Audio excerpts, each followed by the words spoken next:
The most striking pros and cons of teaching business English.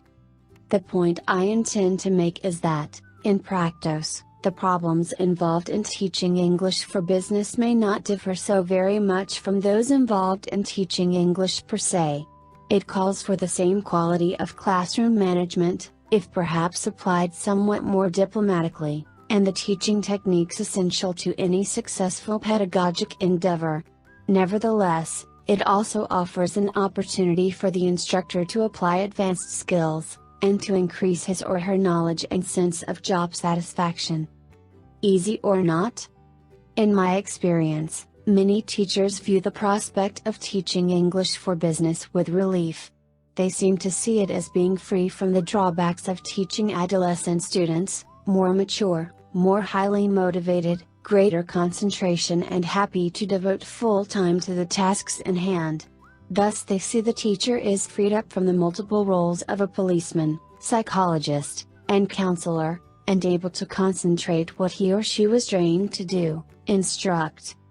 While all these benefits may apply, in my experience, the real situation may fall short of the ideal. Not infrequently, students are undermotivated because they have been instructed to take the training. Discipline problems may differ from those encountered in schools, but they are there. Students may not absent themselves on extended toilet breaks, but they may well feel obliged to leave in order to attend to items of business. This is especially true, but not limited to, the situation where the teaching location is the same as the business premises.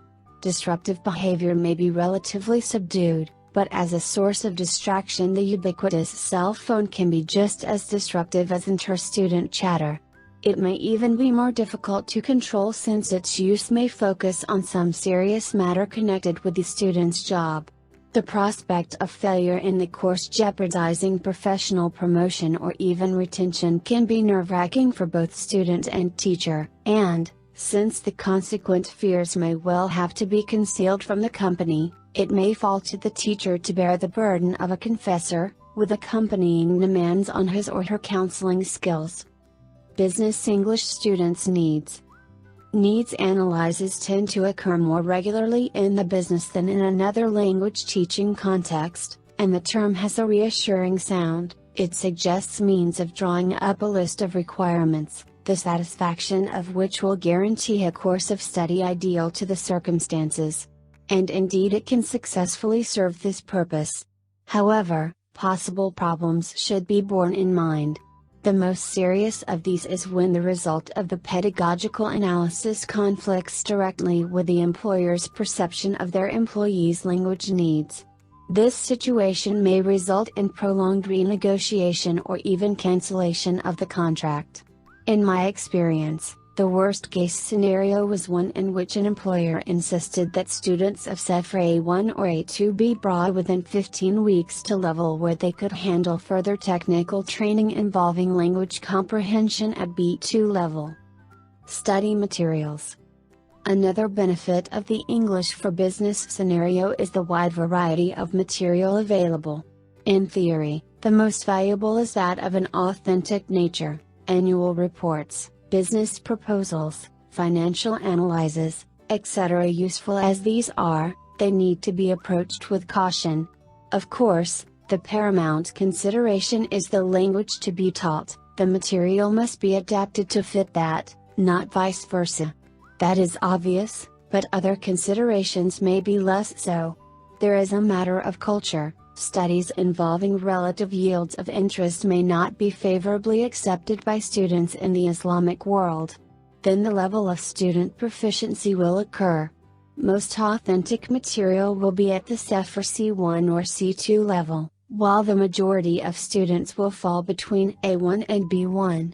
This will call for considerable adaptation, a task that separates the skilled and experienced teacher from less gifted colleagues. Of course, there are online facilities that will measure vocabulary and readability levels. Vocab Kitchen and Flyskin are respective examples, and these are essential guides. However, in my opinion, adherence to their parameters will not guarantee clarity of expression, which is at one and the same time the essence of good teaching, and a variable that no one has yet been able to measure. This is where pedagogical skills are called for. Obvious benefits. Once all of these potential problems have been considered and, where they exist, overcome, teaching English for business can indeed be a truly fulfilling assignment. Students, on the whole, are more committed than the average, their knowledge wide and their judgment mature. When these qualities are applied to the material of an appropriate level taken from the wide range of authentic resources available, the result can be exciting and lessons that fulfill the instructor as well as the student. One of my favorite means of combining relaxation, vocabulary practice and critical thinking, is to have a session when students consider ethical considerations as applied to the workplace. These can range from matters involving office gossip to cases where business ethics are on the verge of being breached. On occasion, feelings can run high, teacher as a policeman again, or maybe diplomat, but, perhaps because of this, opportunities for introducing, practicing vocabulary and demonstrating structure are increased enormously. Are you ready to teach business English? In conclusion, I would say the benefits of teaching business for English outweigh the disadvantages. Speak with an ITTT advisor today to put together your personal plan for teaching English abroad. Send us an email or call us toll-free at 1-800-490-0531 to speak with an ITTT advisor today.